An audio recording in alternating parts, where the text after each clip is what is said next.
کراچی میں دن بھر انتہا کی گرمی کے بعد شدید بارش، بادلوں کی طوفانی اننگز نے سارا منظر ہی بدل دیا۔ گرمی 9-11 مگر انتظامیہ کی نااہلی نے سہانے موسم کو بھی بے مزہ کر دیا۔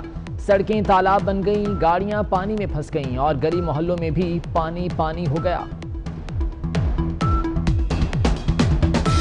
کہ الیکٹرک بنی پھر دشمن، بارش شروع ہوتے ہی بجلی بھیج دی جو کوئی علاقوں میں ابھی تک نہیں آئی۔ گلشن اقبال، گلستان جوہر، شاہ فیصل کالونی، ڈیفنس میں بجلی رفو چکر، کلفٹن، گزری، ناظم آباد، لیاقت آباد اور بہادر آباد میں اندھیرے، محمود آباد اور دیگر علاقوں میں بھی تاریکی ہی تاریکی۔ کراچی میں بارش سے پہلے گرمی نے جھلسا دیا۔ جولائی میں گرمی کی شدت کا 62 سالہ ریکارڈ ٹوٹ گیا۔ گرمی میں کراچی آج پورے ملک میں دوسرے نمبر پر رہا۔ شہر میں درجہ حرارت 43 ڈگری کو چھو گیا۔ بادلوں کا مختلف شہروں کا چکر، اسلام آباد اور لاہور میں بارش سے موسم خوشگوار، اٹک، ناروال، قصور، شیخوپورہ میں بھی رمجھم۔ بارش نے صحرائے تھر کی بھی پیاس بجھا دی، پھر پارکر کے باسی جھوم اٹھے۔ حیدرآباد، میرپور خاص، ٹنڈوالا یار سمیت اندرون سندھ ابر کرم برس پڑا۔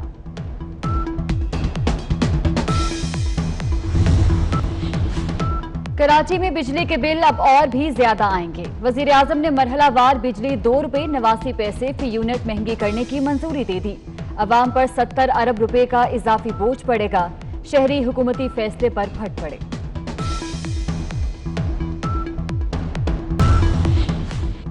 کراچی میں شدید بارش کے باوجود کہ الیکٹرک کے خلاف احتجاج، جماعت اسلامی کے مختلف علاقوں میں مظاہرے۔ حافظ نعیم الرحمان کا کہ الیکٹرک کو قومی تحویل میں لینے اور فورنزک آڈٹ کرانے کا مطالبہ۔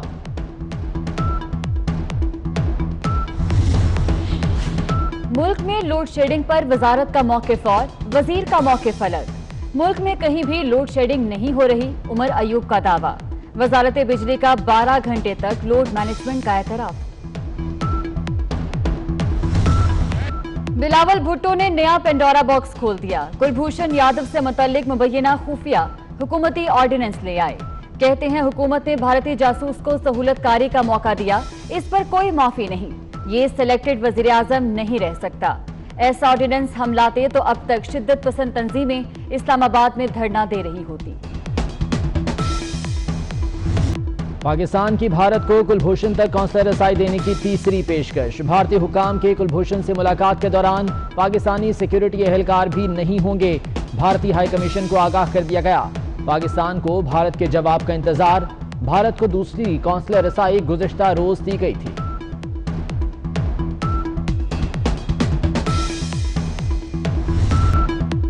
وزیر اعظم اور وزیر ہوابازی مستعفی ہوں، مسلم لیگ نون کا مطالبہ۔ رانا ثناء اللہ کہتے ہیں حکمرانوں نے PIA کو دفن کر دیا۔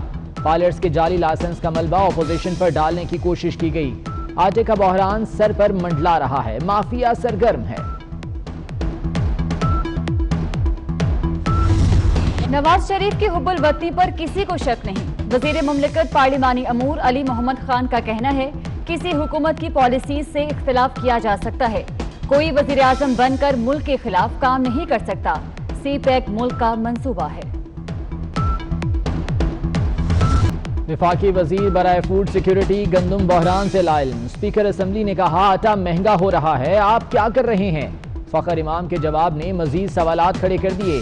کہا یہ عجوبہ ہے کہ پہلی بار اتنی گندم آئی، 60 لاکھ ٹن گندم خریدی گئی مگر گئی کہاں معلوم نہیں۔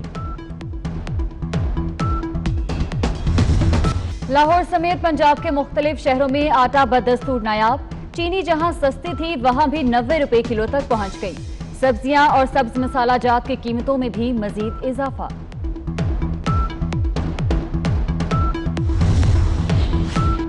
کچھ بھی کر لیں نواز شریف کی جان نہیں چھوٹے گی، ان کا سٹیٹس ایک مفرور کا ہے۔ سابق جج ارشد ملک کے فیصلوں پر عدالت فیصلہ کرے گی۔ معاون خصوصی شہزاد اکبر کی پریس کانفرنس، کہا شوگر ملز مالکان کے خلاف کمیشن کی رپورٹ کے مطابق کارروائی کا آغاز ہوگا۔ 149 فلور ملز گندم کی چوری میں ملوث پائی گئیں۔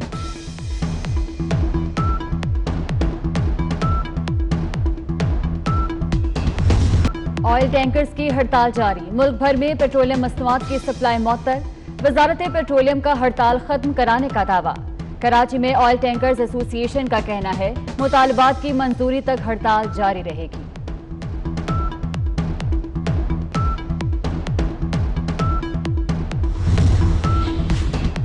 عظمیٰ عادل کی چیئرپرسن کے عہدے سے سبکدوشی کے بعد اوگرا غیر فعال، ممبر آئل کا عہدہ پہلے ہی خالی، اوگرا میں صرف 2 ممبر رہ گئے، ریگولیٹری امور نمٹانے کے لیے 3 ارکان کا ہونا ضروری۔ وزیر اعظم نے شہروں کے ماسٹر پلان بنانے کی ہدایت کر دی، کہتے ہیں 5 سال میں 10 ارب درخت اگانے ہیں، 9 نیشنل پارک ڈکلیئر کر دیے، مزید بھی بڑھائیں گے۔ وزیر اعظم کی ایک بار پھر عوام سے عید سادگی سے منانے کی اپیل۔